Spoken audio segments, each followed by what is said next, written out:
So the astute amongst you may have noticed recently that I've been on a bit of a luxury downsizing journey, or a designer detox, if you will. This is in particular concerning one category of items, and that is shoes. For me, they've always been a really easy item for me to buy compared to higher ticket items like your handbags or fine jewelry. They're just a quick hit of luxe that everybody can access. And while that is the case, and they've served me well for the time that I've owned these shoes, I've noted recently amongst, the spring cleans and the moving houses that I have over 50 pairs of designer shoes. You'd be mistaken looking at my collection thinking that I was probably an octopus or something. And look, I know for each individual this will be relative to how much that you can manage, but for me personally, given the life stage that I'm in, given the headspace that I'm in, I thought over 50, maybe even more, is just too much. And so with that being said, I had a huge rethink of the way that I spend my money, and I've just engaged in what can only be described as a huge culling, decluttering effort. And so with all that being said, I have decided,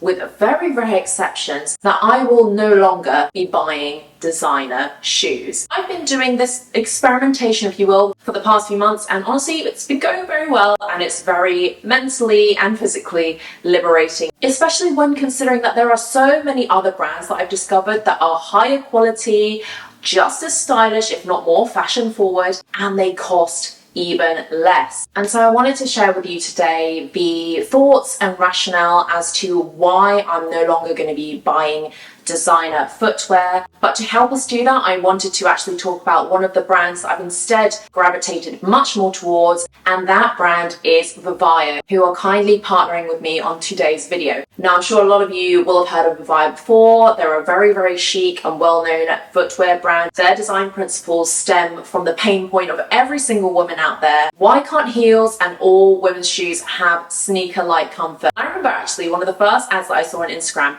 was around one of their viral heels that you could wear for 12 hours straight. It was all over the press on it. So many celebrities were wearing this shoe, and that's for a number of reasons, amongst which there are some very unique features. The first of which is the focus on sustainability. The products are made with recycled materials. Each pair of shoes is made from 6 plastic bottles and reincarnating wasted bottles that would be otherwise littering the ocean and our streets to making beautiful footwear pieces like this. Then another differentiating factor is that they are really focused on comfort. Now, personally, I have a bit of a wide foot, so it's really hard for me to find shoes that not only fit, but feel comfortable throughout the day. They have created some really unique padded insoles. And another big bonus of Vivaia shoes is that they are just so easy to maintain. It's such a godsend, especially considering that I'm living in the UK, which again, just makes them so versatile all year round, but in particular for wet and windy months.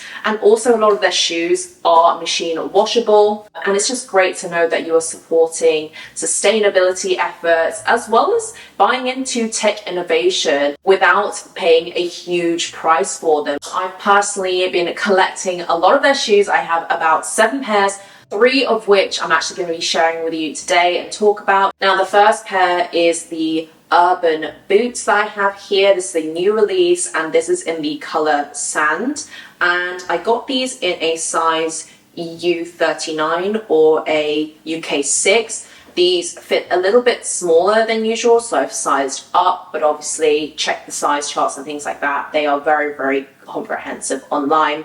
And these are so amazing because these are slip in and out. You don't have to bend over and use your hands to fidget around and poke your foot in and then walk the shoe. These are incredibly stretchy. Obviously, you can see the toe box is a lot wider. They are cushioned, padded for comfort. They have this very spring foam kind of feel to it, so you really do bounce when you're walking, and I cannot wait to wear these for my daily commute or running errands and even walking pebbles. They're also giving a really sleek futuristic design like that of a Yeezy, and the closest match that I have is actually this pair in Sesame. The design is very, very similar, but obviously Yeezys are incredibly hard to get your hands on, whereas these are obviously a lot more affordable. And when it comes to practicality, of course, the Yeezys are very comfortable, just as the Vivaias are, but they're not water repellent, which is a huge, huge determining factor of how much I'll wear a pair of shoes, especially when you consider British weather. And so I'm actually going to do a little bit of a water test live just to show you it's not a gimmick. And as you're seeing, the water has literally just stayed on the boot. So you can just see it's literally just coming off. If that doesn't sell you alone on Vivaia shoes, I don't know what will. Now for my next pair of shoes, which are the Ryan slip-on boots. These are basically the Chelsea boot version of the Ryan Pros. And they've just got the twist of obviously being the ankle cut, a lower heel. I absolutely love the shape and silhouette and colorway of this particular pair. You can see here the toe box is a lot wider, which is great for someone who has a wider foot. Also got a little bit of a heel, which is very comfortable. I love the fact that you've got this beautiful ruby red sole that follows through, and it's giving Louboutin, but a fraction of the price. And I believe these are also water resistant. So let me put the money where our mouth is and also do a little bit of the test. The water droplets are just staying on and they'll fall off, brush off, and you're good to go. I do have Louboutin shoes like these here, which obviously are not a direct match, but obviously you've got a red sole. This one stays on forever, whereas this one wears off. And don't even get me started around the heel height, because yes, while this one is chunkier and slightly more comfortable than some of the flagship shoes from Louboutin, they are not going to be walk all day shoes like these Ryan boots. And of course you can see the toe box so narrow, whereas this is so wide, as well as the fact that this is not waterproof, whereas these Ryan shoes are. And it's honestly a little bit of a hack, isn't it, that you're getting the Louboutin look for way less. I actually have them in a 38.5 EU size, so UK sizing would be a 5.5. And now onto the final pair of shoes, and I actually have a pair of sandals just to mix things up, because these are a new release of sports sandals known as the Curating sandals, and I've got them in the black and ivory colorway, which I think looks so cool when you consider this crisscross detail. A few years ago, if you told me that I'd be buying sports sandals, I would have probably scoffed, because I could have only imagined shoes like that of the Birkenstock or the Croc that were in this kind of category. I never would have imagined there were sports sandals that are, of course, comfortable, but actually look nice and don't make you look like a grandma. But I have honestly been proven wrong, because the sandals that Vivaia has been producing of late have been outstanding. This is honestly like 2 pillows are on your feet, which is absolutely amazing, because they don't compromise on the design at all. If you are doing some sports, you might want a pair of sandals that can, you know, go with you on light hikes or go with you for long walks or outdoor activities. And so I love the fact that you have this sleek and modern aesthetic of the shoe that make it super current, but also the fact that they have so much technology in them, especially when it comes to like the cushioning, the non-slip sole. You've got the heel strap, which is so secure as well as adjustable. I can just imagine walking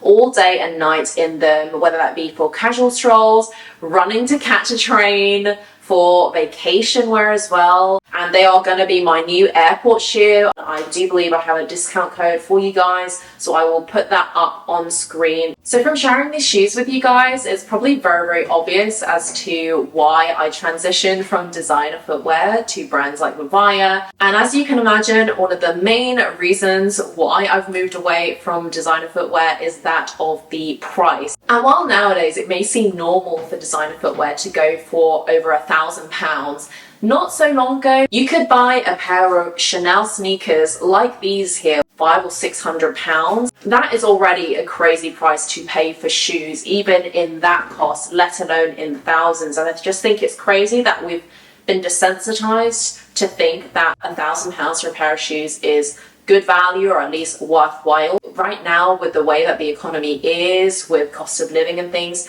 these shoes, while beautiful, cannot feed me. And while in my wayward youth I would have considered spending hundreds or maybe even thousands of pounds to be worthwhile in shoes, I have since grown up a bit, if you will, especially for items that, let's face it, they go on your foot, they go on the ground, they gather dust and they wear down. It's not like spending thousands on handbags, which somehow I can get behind that because you can keep them pristine. Given that I have so many pairs of shoes, it is just staggering to think that I've spent thousands upon thousands on things that go on my feet and on the floor. And with cost aside, there's also a big factor that pertains to comfort. As I've mentioned before, I'm a lady with a bit of a wider foot, and that is just how God made me, okay? Got better stability to the ground, great for weightlifting, but not great for luxury shoes because they are narrow. And I don't know why more luxury brands have not caught on to making different sizes and shapes of shoes, but I've been really looking into a lot more around just kind of your foot health and, you know, the changing shape of the foot over time with constricting shoes. I've personally started even getting into more barefoot shoes as well. So obviously with brands like Vivaia as well, having a wider toe box or just wider designs is obviously helpful. I've just looked at my collection of like 50 plus designer shoes, and a lot of them are heels, and honestly, I'm not a heels wearing girl when it comes to daily commuting and errands and things. A lot of designer shoes do not have even just like basic padding to absorb the shock that your foot gets, especially when it's elevated at a height with a heel. And given that I think a lot of us don't fancy having operations for bunions and things like that, I don't think my feet can tolerate much more. And I've actually noticed an improvement in my posture and in the shape of my foot as well. And now moving on to my next reason why I'm not buying into luxury footwear anymore. And that's because items are so saturated that they've become basic and overdone to the point where it actually makes me feel like I don't want to wear them. And a good example of this is my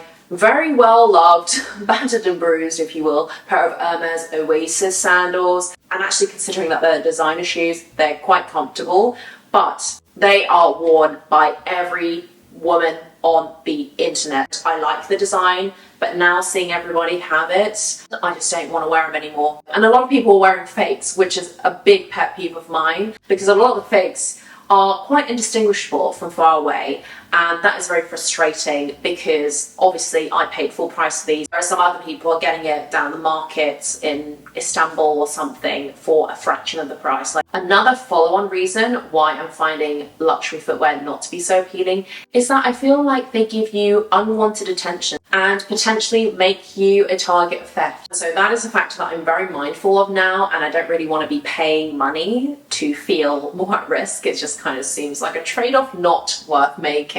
And so it's become way more worthwhile for me to invest in more lower key brands, especially like the Vivaia. They have no logos on them. And then the last reason why I'm just not interested in buying luxury footwear anymore is that of the mind games that sales associates make you play to even be offered the opportunity of buying the crazily hyped up priced shoes that you want. Which is crazy given that we've seen so many scandals as of recently that are pricing items, you know, like your tote bags and whatnot, £50 to make. So it's not a far stretch to imagine what a pair of shoes would be. Not so long ago, you could walk into a Chanel or Louis Vuitton or something and buy a pair of their flagship shoes. But nowadays, they are playing games more akin to Hermes in that they are saying they have to buy other things, we need to be on a wait list, or they just don't have any in the back when they clearly do. If I want something, I should be able to buy it and not buy other stupid things peripherally.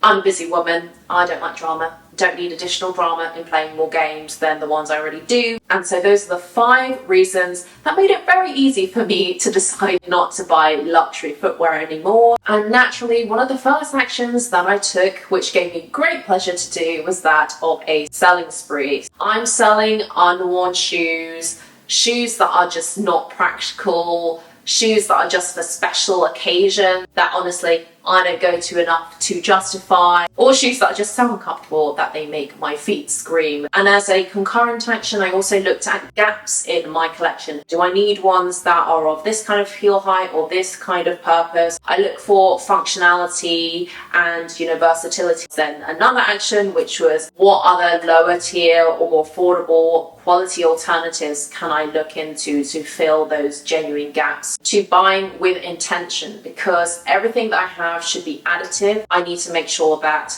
each pair of shoes that I have fulfills several purposes. And naturally at this stage, I'm sure a lot of you out there will be wondering, well, Mel, what happens if you do find a pair of designer shoes that you like? Because I did, of course, mention at the beginning that they might be a rare exception. And I obviously added that intentionally because I'm human, we all have our weaknesses, and there may be something in the future that catches my eye, then it has to fulfill several criteria. The first being that it has to be so rare and so special in the first place that I just cannot get it out of my head. It's living there rent-free. If it does happen, then I also have to make sure, again, that I stick to like the one in, one out policy, or especially if it's of a certain price that's a bit higher, then I need to shift some more. And then finally, but perhaps the most important criteria, is that I have to get some kind of discount or promotion on it. So whether that be from a sale, or whether that be tax-free purchase from the airport or something, or from a country abroad, or I get some insane loyalty points. I'm not a person that will be